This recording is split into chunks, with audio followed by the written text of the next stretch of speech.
क्या आपको पता है बिटकॉइन की 3 खास बात है। पहला, फिक्स सप्लाई, ना तो इसे प्रिंट किया जा सकता है ना डिस्ट्रॉय। दूसरा, इजी ट्रांसफर, बिटकॉइन को ट्रांसफर करने के लिए किसी भी गवर्नमेंट या फिर बैंक की परमिशन नहीं लगती। तीसरा जानने के लिए टिके रहिए वीडियो के एंड तक।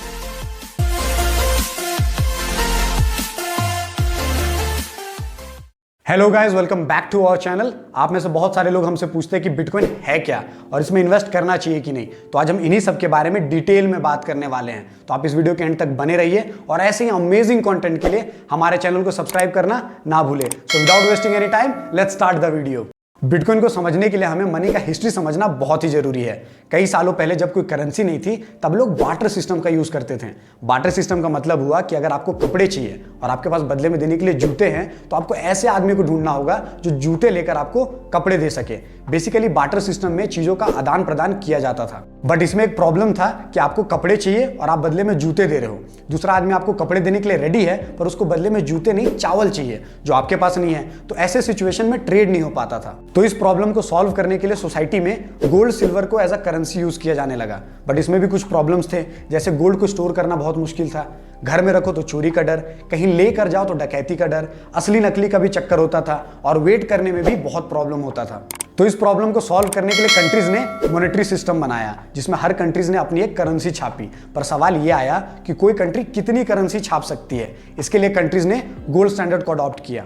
गोल्ड स्टैंडर्ड का मतलब यह हुआ कि गोल्ड गवर्नमेंट रखेगी और जितना गोल्ड गवर्नमेंट के पास होगा उसी के वैल्यू के इक्वल ही गवर्नमेंट लोकल करेंसी प्रिंट कर सकती है। अब अगर किसी को चावल चाहिए या फिर कपड़े तो उस आदमी ने एक फिक्स अमाउंट दिया और चीजें ले ली। चीजों के आदान प्रदान का टेंशन ही खत्म। इसके बाद भी एक प्रॉब्लम हुआ कि ग्लोबल ट्रेड कैसे करें। अगर यूएस को चाइना से लोहा खरीदना है तो उसे कितना डॉलर देना पड़ेगा ये नहीं पता था। चाइना में युआन चलता है और यूएस में डॉलर, तो कितने युआन के बदले कितने डॉलर होंगे इसको पता लगाना मुश्किल था। तो उसके बाद ये हुआ कि गोल्ड यूएस रखेगा और उसके इक्विवेलेंट में यूएस डॉलर प्रिंट करेगा और बाकी कंट्री यूएस डॉलर को अपने रिजर्व में रखेगी और उसके अकॉर्डिंगली लोकल करेंसी प्रिंट करेगी। फिर 1971 में यूएस के प्रेसिडेंट रिचर्ड निक्सन ने ये गोल्ड स्टैंडर्ड हटा दिया। अब इससे हुआ क्या कि यूएस जितना चाहे उतना डॉलर प्रिंट कर सकता है। इससे यूएस डॉलर का परचेसिंग पावर कम हो गया और साथ ही बाकी कंट्रीज की करेंसी भी डिवैल्यू होनी शुरू हो गई। इससे ये प्रॉब्लम हुआ कि इन्फ्लेशन बढ़ने लगा। गवर्नमेंट, सेंट्रल बैंक जब चाहे अपनी मर्जी से करेंसी को मैनिपुलेट कर सकती है।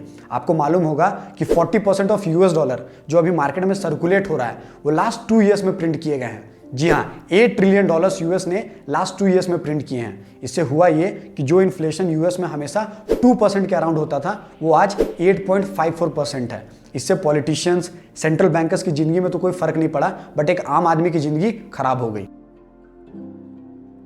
तो इन्हीं सारी प्रॉब्लम से डील करने के लिए 2008 में सतोशी नाकामोटो और उनकी टीम ने ब्लॉकचेन का यूज करके बिटकॉइन बनाया।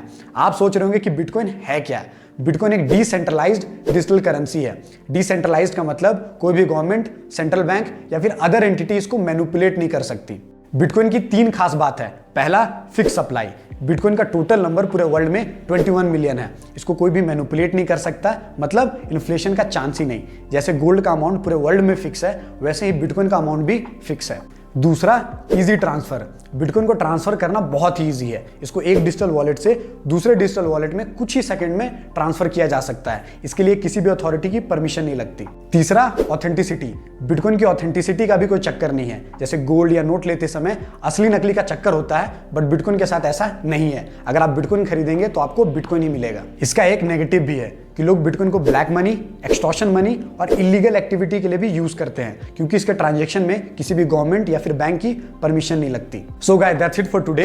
नेक्स्ट वीडियो में हम लोग बात करेंगे कि क्या हमने बिटकॉइन में इन्वेस्ट किया है और क्या आपको बिटकॉइन में इन्वेस्ट करना चाहिए या नहीं। Thank you so much for watching. Have a great day.